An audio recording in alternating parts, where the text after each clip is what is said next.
Hi, and welcome back to Social Studies with Miss Pritchard. I am going to go over Aryans and Hinduism, the foundations of modern India, Pakistan, and Bangladesh. This is for Global 1 students. All right, the roots of the Indian culture. There are two parts to it. The first are the Dravidians. They were very dark-skinned natives of central and southern India. You can see them mostly today in Bangladesh. That is where a majority of those people live, and you can clearly see the heritage in their looks and their culture. The Aryans were lighter-skinned people that migrated into the Indus Valley from southeast Europe, north of the Caspian and Black Seas, around 1500 BCE.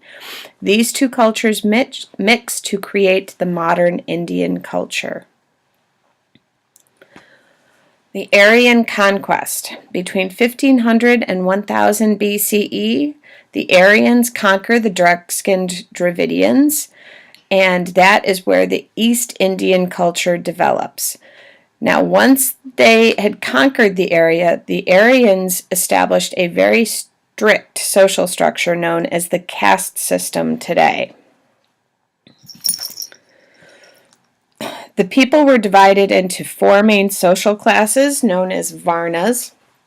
Each Varna had specific duties within society, and within each Varna, the groups were further divided into jatis, which were based on occupations.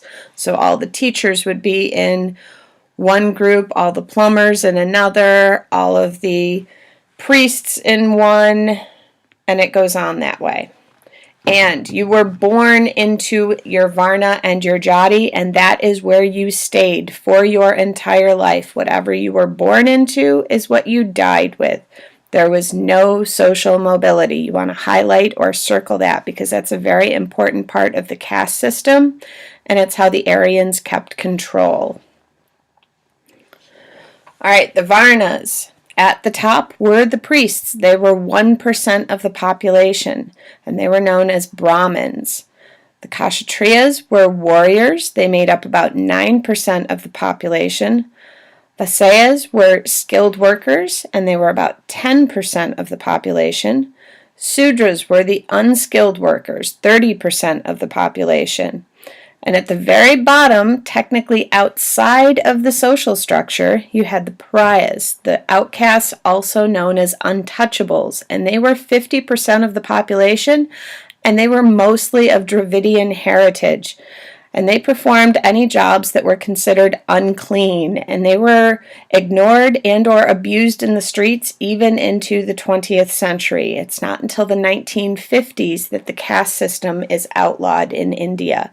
And even though it's outlawed today, you still see a lot of abuse going on. If you watch the news, there's a lot of stories about rapes and murders and attacks. Most of the women who are being raped are in that lowest class, and most of the people being attacked and hurt are from that lowest class. Although they are making strides, it's just a very slow process considering it's a structure that's been around for thousands of years. Hinduism. Hinduism is the oldest religion in the world. The Vedas and the Upanishads are the sacred texts of Hinduism. The Hindus believe in reincarnation or rebirth of the soul after death, and your status is determined by your karma. That is the positive or negative energy you create in your lifetime. If you make good decisions and you do good things, you get positive energy and you move up. If you make bad decisions and do bad things, you create negative energy and you are moved down. And dharma, those are the duties of each Hindu determined by their jati. So if you fulfill your dharma, you have good karma and you come back as a higher status. And the goal is to actually stop the cycle of reincarnation and reach moksha, which is an all-knowing status. And you break the cycle and you are just part of the universe as a whole. All right, so that is it for this lecture. Make sure you take your notes and you show them to me for credit.